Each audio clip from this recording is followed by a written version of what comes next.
గురుదేవా, ఇప్పుడు న్యూమరాలజీలో ఒక పవర్‌ఫుల్ సంఖ్య 6. యెస్. చాలా గొప్పగా చెప్తుంటారు న్యూమరాలజిస్టులు అందరూ కూడా 6 గురించి. ఎగ్జాక్ట్‌లీ.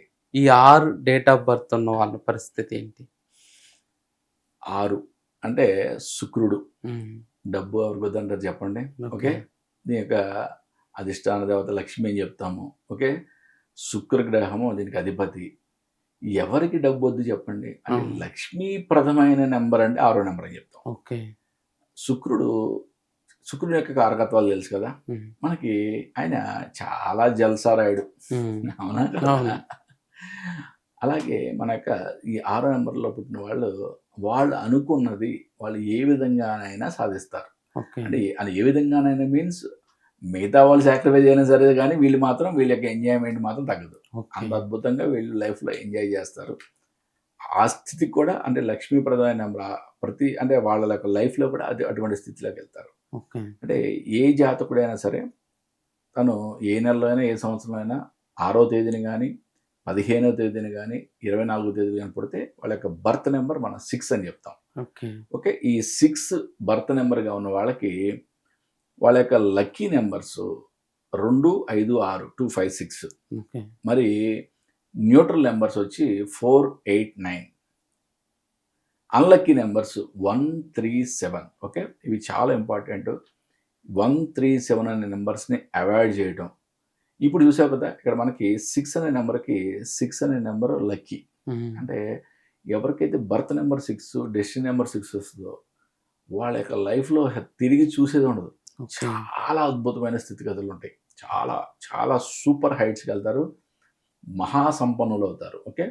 అటువంటి వాళ్ళు కూడా చాలామంది మనకి న్యూమరాలజీ బుక్ మీరు ఏ బుక్ తిరగేసినా గానీ బర్త్ నెంబర్ 6గా ఉన్నవాళ్ళు చాలా సక్సెస్‌గా ఉంటారు. అటువంటి 6 అండ్ 6లో కోడ్‌లో పుట్టిన వాళ్ళు అద్భుతమైన సక్సెస్ రాణిస్తారు. ఓకే.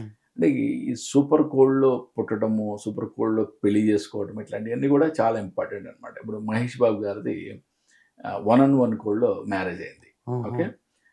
ఇన్ఫోసిస్ నారాయణమూర్తి గారి అమ్మాయిది. ఓకే. యూకే ప్రైమ్ మినిస్టర్ తెలుసు హ్మ్. కదా! హ్మ్. వాళ్ళ మ్యారేజ్ కూడా 1 and 1 కోడ్‌లో అయింది. వీళ్ళ యొక్క సక్సెస్ చూస్తే మనకి ఈ న్యూమరాలజీ యొక్క గొప్పతనం మనకి అర్థమవుద్దనమాట. ఓకే. గురుదేవా, ఈ 6 గురించి అపోహలు కూడా ప్రచారం చేస్తున్నారు. ఆ! ఆ! స్త్రీ ఆకర్షణ ఉంటుందని. ఆ! ఏదో విచ్చలవిడి ఖర్చులు. అంటే అంటే ఇప్పుడు శుక్ర గ్రహం యొక్క కారకత్వాలు గుర్తుపెట్టుకోండి. ఓకే. స్త్రీ ఆకర్షణ ఉంటదనేది అది అపోహ. ఓకే. హ్మ్. రెండవది విచ్చలవిడి ఖర్చులు పెడతారు. 100% శుక్రుడి గ్రహం యొక్క కారకత్వమే అది. ఓకే. ఆయనకి జల్సారాయుడు. హ్మ్. ఓకే. ఆయనకి కావాల్సిందేంటి? జల్సా కావాలి, లావిష్‌నెస్ కావాలి, ఎంజాయ్‌మెంట్ కావాలి. ఓకే. దానికోసం అవసరమైతే ఖర్చు పెడతాడు. ఓకే. శుక్రగ్రహ కారకత్వం అది కాబట్టి 100% ఖర్చు పెడతాడు. అంతేగాని దీన్ని 6 నంబర్‌లో పుట్టినవాళ్ళు వశీకరణ అనేది తప్పు. అటువంటిది ఏమి ఉండదు. ఓకే. ఓకే. ఇంకొకటి 6 నంబరోళ్ళు హ్మ్. ఈ విపరీత జలసాలు, ఖర్చుల వల్ల జీవితం డ్యామేజ్ అవ్వకుండా ఉండే ఏమన్నా మార్గాలున్నాయా న్యూమరాలజీలో?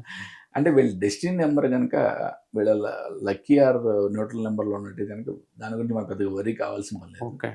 ఎవరికైతే 6 నంబర్‌లో పుట్టి 1, 3, 7 డెస్టినీ నంబర్‌గా వస్తే గనక కొంచెం వాళ్ళు స్టేబుల్‌గా వాళ్ళ యొక్క ఖర్చులను జాగ్రత్తగా మనం చెక్ చేసుకోవటం, కంట్రోల్‌గా ఖర్చు పెట్టడం ఇట్లాంటివి చాలా ఇంపార్టెంట్‌గా చేయాలి. ఎందుకంటే ఎప్పుడైతే మనకి ఇన్‌కమ్ బియాండ్ ఎక్స్‌పెన్సెస్ అయిపోతే ఆటోమేటిక్‌గా ఏ వ్యక్తి అయినా కూడా బ్యాంక్రప్ట్ అయిపోవాలి. జీరో అయిపోవాల్సింది. అంతే కదా! ఓకే.